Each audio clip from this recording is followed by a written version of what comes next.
Hour number 3, Chasing Big Joe, 102.5 The Game, live today at 5 Iron Golf. And watching the Masters. Everybody's in here having a good time. But time to talk some hockey with our man Greg Wyshynski, senior NHL writer for ESPN, and he's presented by Old National Bank. Get old. Greg, how you doing? I'm doing well, boys. Sorry about the confusion last week. I was in Disney World with my daughter and managed to pick the busiest week of hockey news maybe in the last 5 years to take a vacation. So that's pretty great. That worked out well. Yeah, exactly. but nonetheless, you're back at it. The Predators sit at 84 points. They're in the second wild card spot. Every game is the most important game of the year with only a couple of points, really 1 point, separating them and the LA Kings.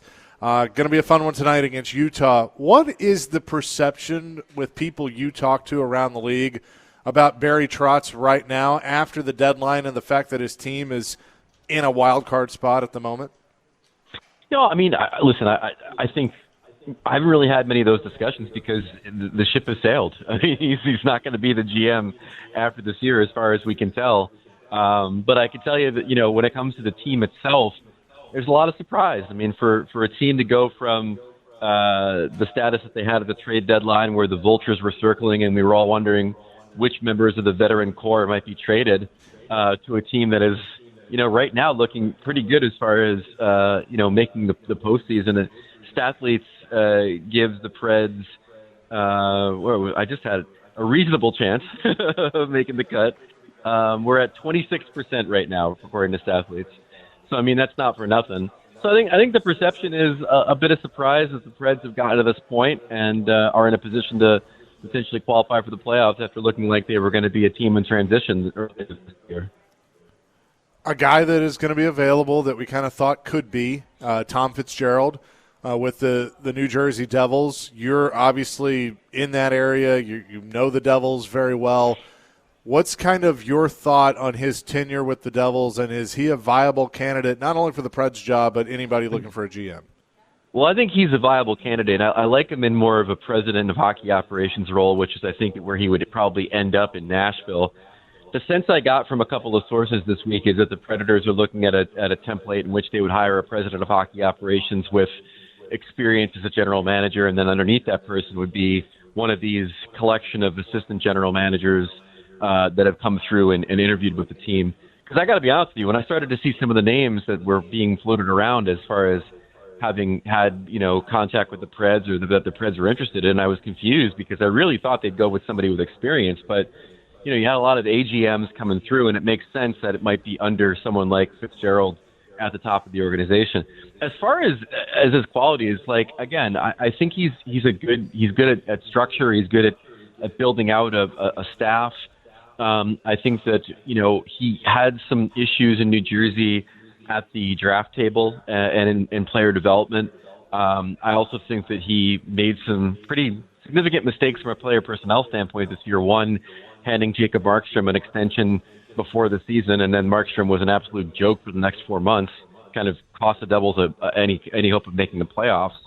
And then the whole Quinn Hughes debacle, where the Devils were in the driver's seat to try to acquire one of the best two defensemen in the NHL and kind of fumbled the bag, and he went to Minnesota instead. So those two things I think were reasons why this change was made. But I like Fitz. I think he's a smart hockey guy, and he does a good job of building out an organization, and I think that he'd be pretty interesting as the top of the pyramid for the Predators.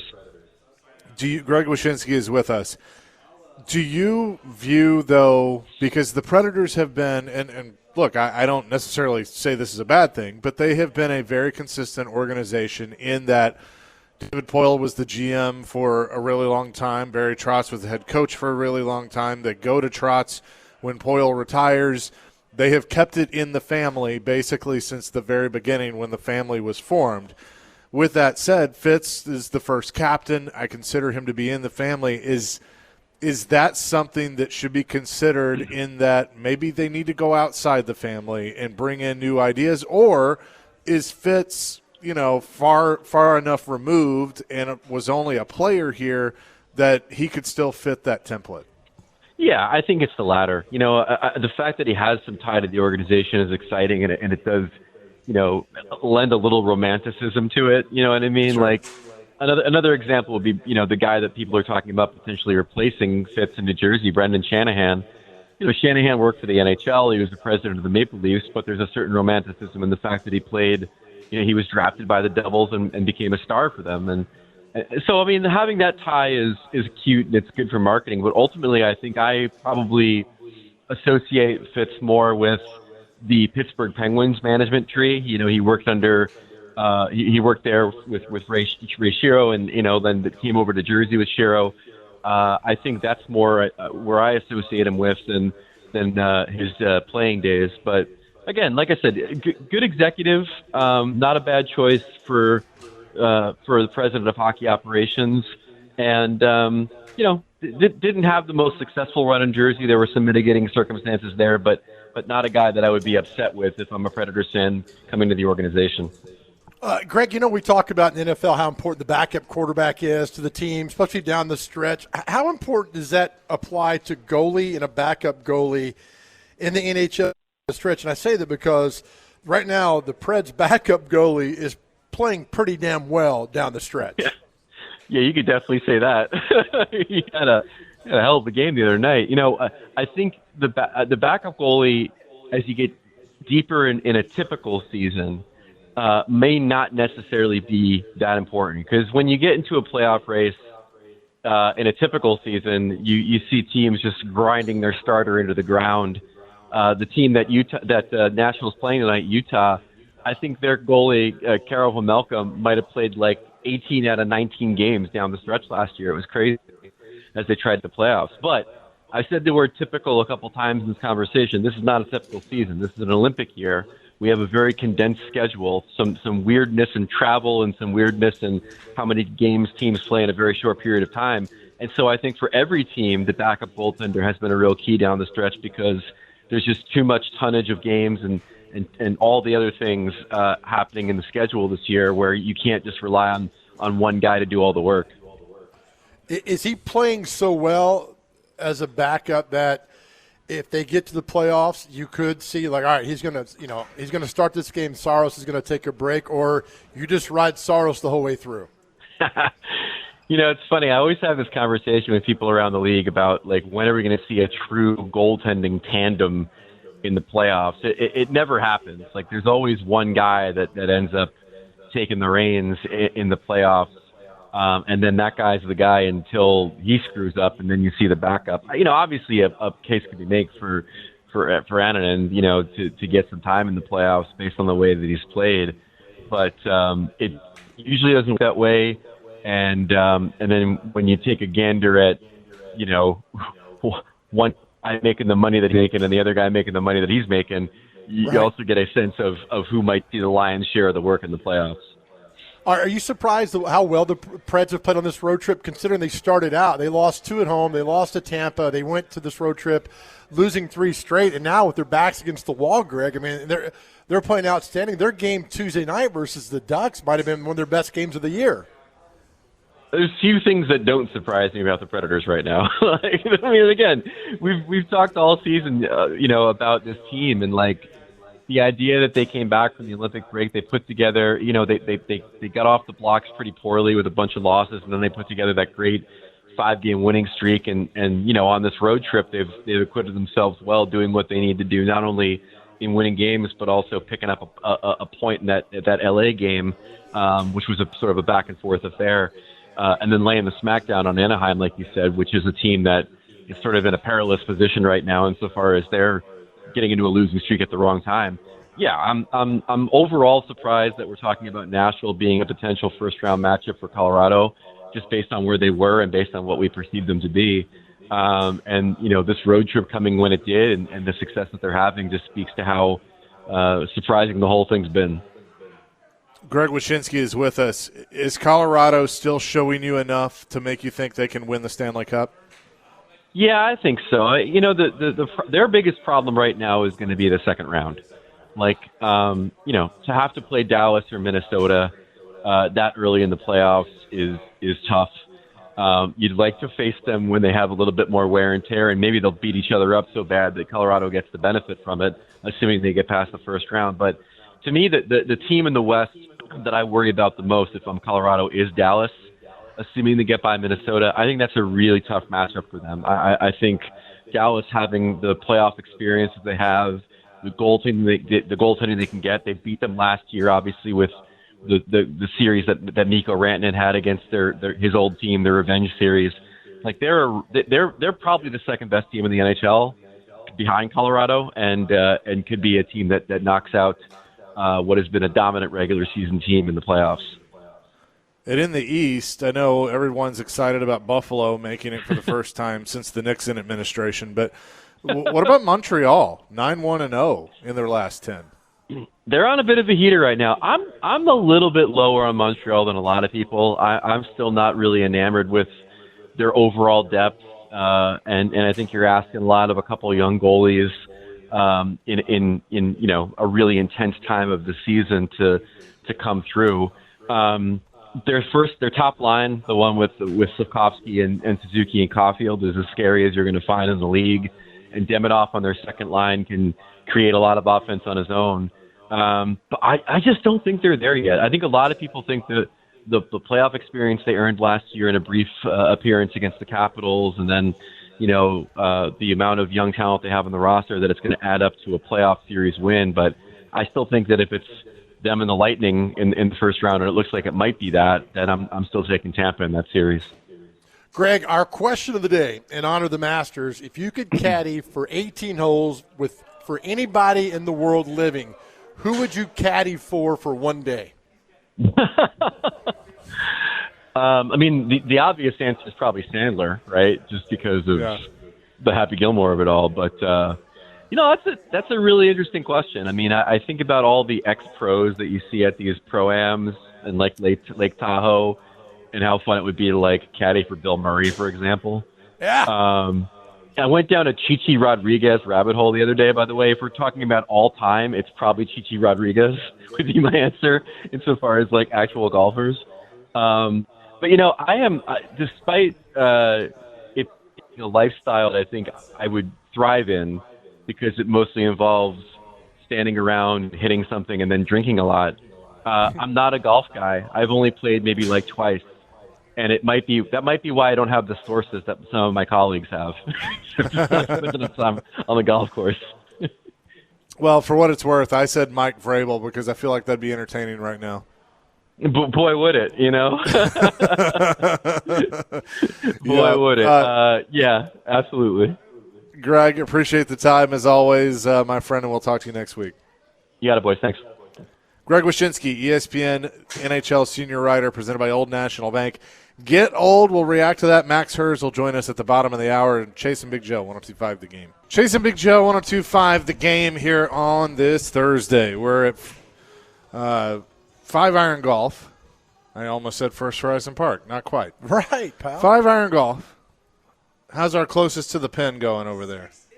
6 inches from the pin? Wow. 6 inches. Don't say it. How far did he get?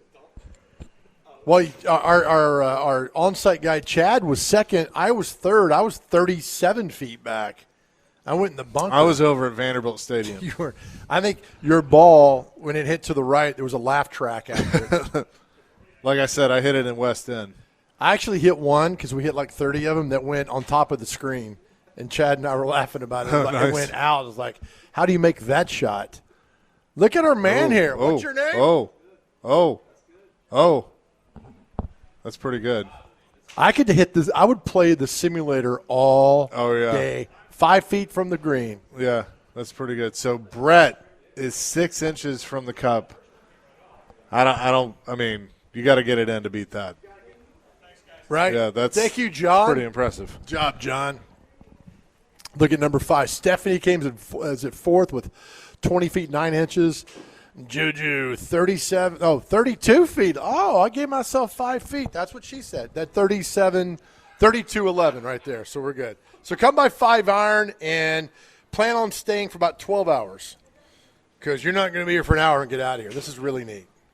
Good Yeah, times. this place man. is awesome. A lot of people in here, and they got the Masters Yep. on. You can watch that. And Even our man Clay went.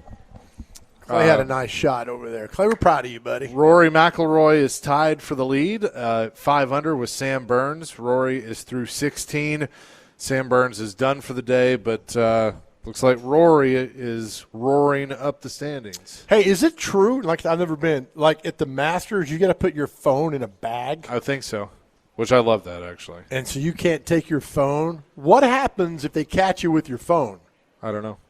If you've been to the Masters, it's a night in jail. If you've been to the Masters, have you done that? I'm interested to know. 615-737-1025. What happens if you get your phone? Does that go for your watch too? I mean, I got an Apple Watch. Yeah, I don't know. I think you have to completely disconnect. Chad, why don't you know anything? Our on-site guy here. Chad, could you get on that? Now, hold on a second, Chad. Chad. Chadwick. I'm just curious because I think that is fantastic. 615-737-1025. Yeah, Yeah. if somebody's been to the Masters, like, I'd love to know more Yep. about the whole process. I know that the pimento cheese is like 50 cents or something, and you get It's $1.50. you get a Capri Sun for a quarter or something Yeah. like that. Is that right? Juice pouch. Yeah. Something like that. My Chad, brother why and do you dad keep- have been. What do you, I don't know. Why do you keep looking Chad at Chad? knows. I don't know. Maybe I'm thinking he's Dr. Crane. Dr. Crane, what did you say? I say my brother and dad have been to the practice rounds, and they've told me that if you have your phone out or if your phone is on the premises and you take videos, I believe you get banned from Augusta National, and they remove you from the premises.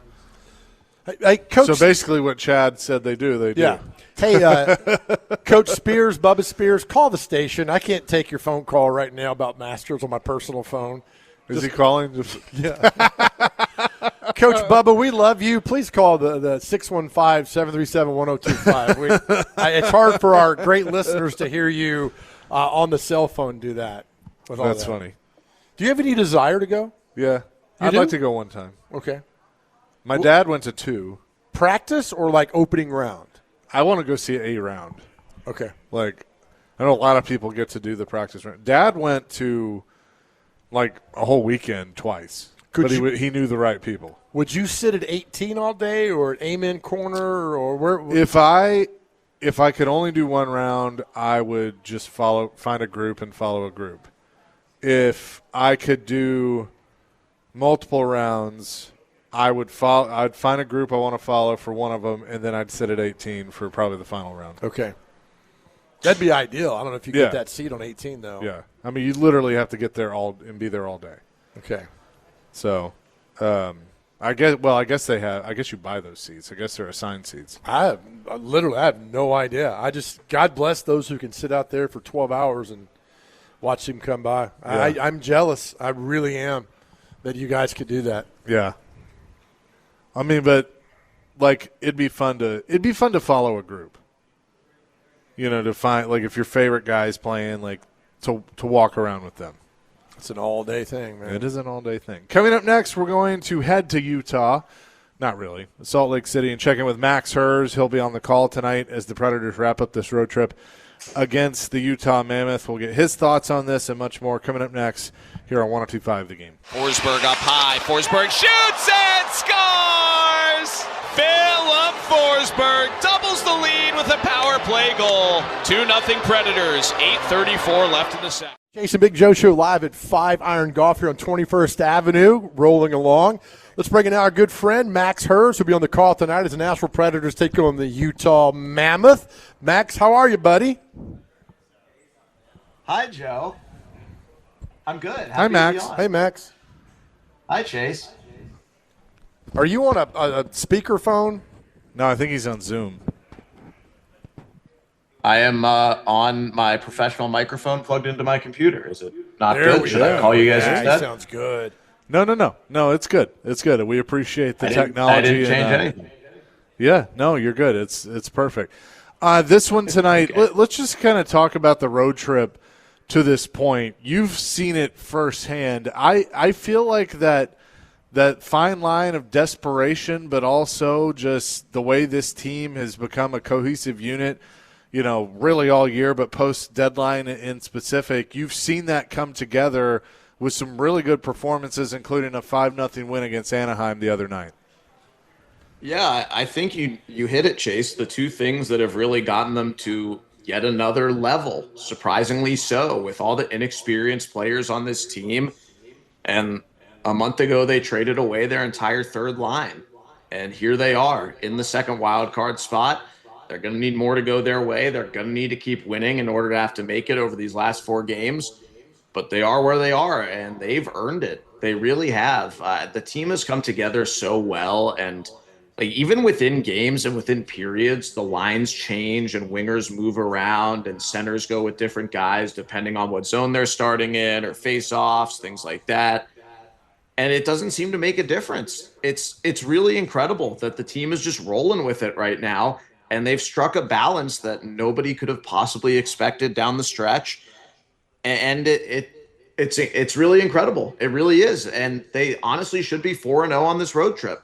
They only loss was a shootout loss. They're 3-0-1, and 2 of their 3 shooters in that shootout didn't get a shot off on dead ice trying to overstick handle. So I think that one should have been a win too. So yeah, they played amazingly well. Tonight's going to be a big challenge. I think Utah is by far the best of the 4 teams that they've played on this trip. So this is going to be a big challenge tonight in the last game of the trip on the road. How have you seen Andrew Brunette evolve from the beginning of this year through all the troubles? And, obviously there was a lot of noise surrounding him out there to now having his team currently in a playoff spot. It's been pretty amazing to see how he has managed the ups and downs of this season. Yeah, and the Preds' patience has been rewarded. I think there were times in each of the last 2 seasons where a lot of other NHL teams would have fired the head coach. And we've seen, even in the last 2 weeks of the season, the trigger is still quick. 2 playoff teams, the Golden Knights and the Islanders, have changed coaches within the last 10 days, which is crazy because the season is at its very end here. And the Predators don't run it that way. And Barry Trotz understands the extreme loyalty that David Poile had in him in the early 2000s, and that paid off for the Preds long term. So I think the fact that he ran the decision-making through that lens got the Predators to this point, because things can change so much over the course of the season. I think the entire coaching staff has done a really great job this year after last year when clearly they didn't do enough, and it wasn't all on coaching. It was on the players, I think, more than anybody else.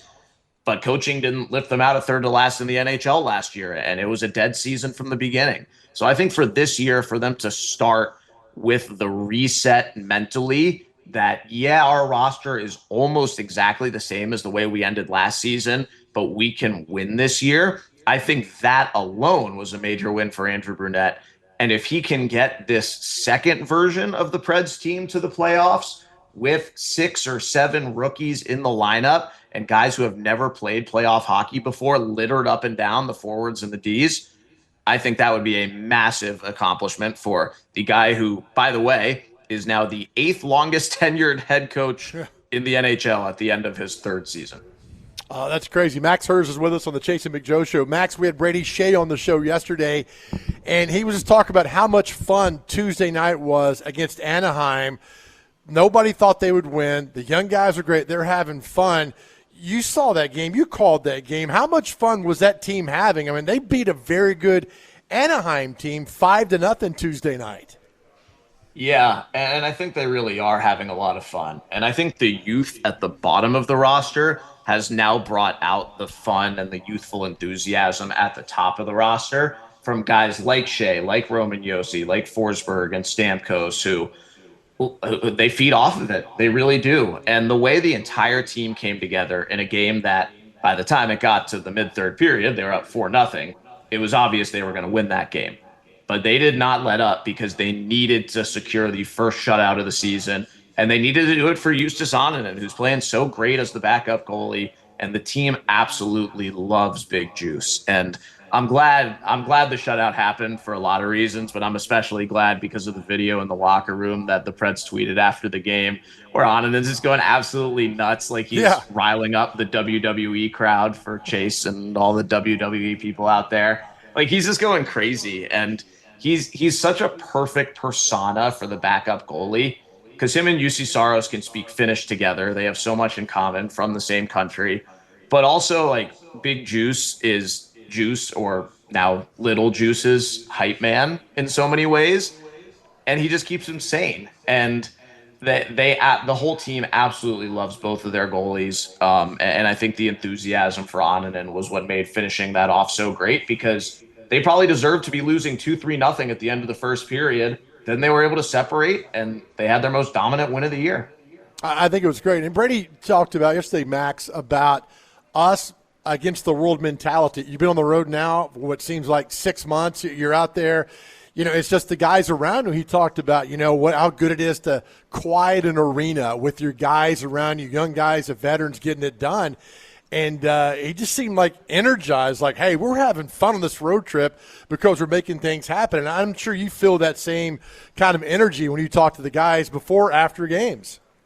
Yeah, and he's spot on with that, Joe, because the 3 wins on this trip have all kind of had that feeling of satisfaction in a road arena. The first one, the Kings had their retirement ceremony for Andrei Kopitar before the game. He's an amazing captain, 20-year NHLer, but there was kind of no reason for them to have the ceremony that day. It wasn't their first home game since he had set the points record. It was far from their last home game of the season. And they pretty much just put it that day to mess with the team that they were trying to chase down for the final playoff spot. And it was a packed crowd because of that ceremony. And the Preds were able to send that crowd home unhappy with a shootout win. Then Saturday night, that was the first time I'd ever seen a sellout in San Jose. I know the Shark Tank at its best is one of the loudest arenas in the league. The times I've been there with the Preds, the team has been awful, and it was basically half empty. This time it was full, and they were loud. And the Preds shut that down with what ended up being a pretty lopsided win, even though it was close at the end. They won 6-3 with a late shorthanded goal and an empty netter. And then the win in Anaheim, I mean, they had nothing to cheer for that entire game. Like, I cannot imagine how good that feels for the team just to hear a pin drop in that arena. Oh, I'm sure. Max, when you hit this road trip, you guys started out with a 3-game losing streak. What were your concerns when you did head out west to San Jose? Because the team was playing strong and tough. They just weren't getting the job done. And now, looking back, it's like, oh, my goodness. But what were your concerns as they hit the road? I think the concern was fatigue and the fact that they had 3 days in between games before the 5-game trip started. The last game before that was also on the road in Tampa, but the Preds came home after that. They had a day and a half off, or really 2 full days off, and they were rested coming into this trip. And then when you get to the back end of the back-to-back against the Ducks, you don't have the rest advantage anymore. You worry how that's going to go, and they won 5-0. So I think that's the last back-to-back of the season. 4 games to go, coming up in the next 8 days. I think the rest is reasonable as long as the Preds can survive the first game of the homestand against Minnesota. That's going to be a tough one. Day game for the first game back home on Saturday after a long trip. That would be the last time I'd be concerned about fatigue. But those 3 days off really reset the gas tanks for the road trip. And everybody's brought it. Max Herz is with us. You're around these guys. You got 2. One's away from 40. One is 2 away from 40. Is there any kind of friendly wagering going on who might get that marker first, Steven Stamkos or Philip Forsberg? Well, I will tell you they are very concerned about wagers in one way, and that is the Preds team Masters pool, which everybody was locked in on this morning. There's a full team pool.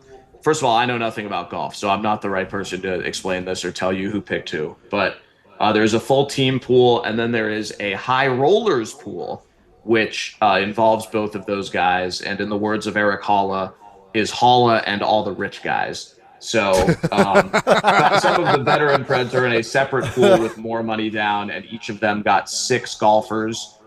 I have no idea how many golfers there are in the Masters, and 24 of them are involved in this pool. So to answer your question, I think they're more in tune with their golf wagers right now, but I think they're both going to end up with 40, and they've already secured 2 of the 5 best goal-scoring seasons in Preds history, which is unbelievable, and they could end up potentially 2nd and 3rd if they get to 44.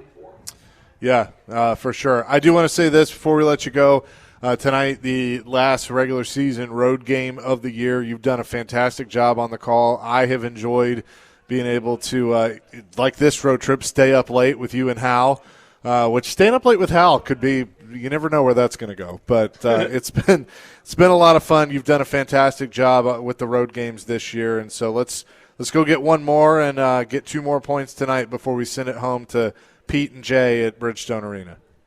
Yeah, thank you, Chase. And it's been such a blast. I hope it's evident for people listening how much I enjoy being able to do what I've gotten to do the last 4 years with you guys now. So I'm unbelievably lucky. Everyone at the Preds has taken such incredible care of me and allowing me to live out my dream. So I'm having the time of my life, and I hope I get to host the pregame and postgame and intermission shows for like 40-something more games if we push it all the way to June. So who knows what can happen. But, yeah, boy, would a playoff berth be a lot of fun for the Preds. And to get to end it with 3 games at home and a potential clinch at home, maybe even in the last game of the season, this is what our fans deserve. Even when last year was going so poorly, we still had the best fans. I'm so impressed with how everybody showed up through tough times. And the team is rewarded Smashville right now. So, yeah, we'll see you guys on home ice this week. And tune in tonight. Chase is at 7. Hal and I are at 8. And we're going to have some fun here in Salt Lake City. No doubt about it, my man. Appreciate it as always. And we'll talk to you a little later on this evening. Thanks, Chase. Thanks, Joe. Thanks, Crane. That is Max Herz. He'll be on the call with Hal Gill. Coming up tonight as the Predators wrap up the road schedule of the regular season against Utah. We'll come back with What Day Is It and Celebrity Birthdays here on Chasing Big Joe, 102.5 The Game. It is Chasing Big Joe on this Thursday, 102.5 The Game. We got a text from our man Grover. Shout out to Grover for listening. Jeremy K. Grover, always appreciate him. Big time. He is he's a good man. He's Love a good that boy. young man. Love that. He's got potential. He does have some potential. Live today at 5 Iron Golf. Appreciate them for having us. It is time for What Day Is It and Celebrity Birthdays. Okay, first on the list, I don't see anything about wine yet, so sorry about that, Joe. First on the list, we have Apodatomics Day. It's something about handshaking. I don't know. International ASMR Day is today. Jenkins Ear Day is today. National Chicken Little Awareness Day. Joe says I look like Chicken Little, but we're going to go past that. You look like Chicken Little. That's adorable, but you look like Chicken Little. National Chinese Almond Cookie Day. That looks pretty good. National Alcohol Screening Day. Okay. National Cherish an Antique Day. It's every day. National Gin and Tonic Day is today. National Name Yourself Day. And last 2 on the list here, National Winston Churchill Day and National Pimento Cheese Day. How fitting, the day of the Masters. Right. Yeah, it ties in with the Masters and all that pimento cheese. It's just a great time. All right, time for celebrity birthdays. You got to get these within 2 years. Dr. Crane, until you break your funk, you're still going to go first, all right? Okay. This could be sponsored by possibly you, together at cromwellmedia.com. Just ask for Sean. All right. First birthday, Dr. Crane, Kirk McCaskill, former Major League pitcher Kirk McCaskill. 63. 62. 65. You're on the board first. Chaser, this next guy was the youngest to ever win an Olympic medal, Wang Yang. I'm going to say. How old is Wang Yang? 45. 50. 55. Dr. Crane, how old is friend of the show, Dennis Quaid? 64. 67. 72. Chaser, Rudy from The Cosby Show, Keisha Knight Pulliam. 57. 52. 47. Dr. Crane, from all the Twilight movies that you loved, Kristen Stewart. Maybe it's her birthday. She'll smile today. Probably not. Probably not. You can go 37. 38. 36. Dr. Crane's up 2-0. Chaser, Ellie Fanning. That's Dakota Fanning's sister. She's also an actress. 32. 26. 28. Dr. Crane's up 3-0. Dr. Crane, your favorite musical act, Lil Nas X. Did I say that right? You did. Lil Nas X. Lil Nas X. First off, not a fan. All right, let's just clear that out of the way. All right. Nas or Nas? There's two here, evidently. At this point, it doesn't matter. I think we're going to go with 26. 30. 27. Dr. Crane's up 4-0. All right, Jason, here we go. The mom on the Waltons, Michael Leonard. How old is she? 81. 80. 87. Dr. Crane, talk show host Joe Scarborough, Morning Joe. 71. 61. 63. Chase on the board. It's 4-1. Chaser, how old is actor model Paulina Poroskova? She was married to Rick Ocasek, the lead singer of the Cars. 72. 66. 61. Dr. Crane, Cynthia Nixon. She's on Sex in the City, one of your favorite shows. These are apparently all my favorites today. Yep. But you like, never mind. No, please continue. I'd love to hear. No. Just make a guess. I like the job. 59. 62. She's 60. 5-1. One more just for the gigs. How old is lead singer of Candlebox? Chase, you go. Kevin Martin. 58. 50. 57. That's all we got. Dr. Crane, you win 5-2, buddy. Thank you. Well, good job, Dr. Crane. Well done Congratulations. on that is going to do it for us. If you miss anything, you can go and listen to the podcast. Just subscribe to Chase and Big Joe wherever you get your podcast. You can also catch us on YouTube. Subscribe at 1025 The Game is our YouTube channel. Go and check that out for full interviews and exclusive content. DVD coming your way next. Can you get that podcast at Service Merchandise? I'd like to know. Sure can. Hey, as we leave every show every day to our guys out there, listen, we know what's going on. Some days it's rough, some days it's tough. But listen, there are brighter days ahead. And listen, you are powerful. You are wonderful. Know you're doing a great job. We tell you all the time, after all you've been through, you're still here. You're still here. You're still here doing a great job, and know that. Please never forget that, as well as we talk to you every day. Please reach out if you need to talk. I'm so grateful for the men who've reached out or talking.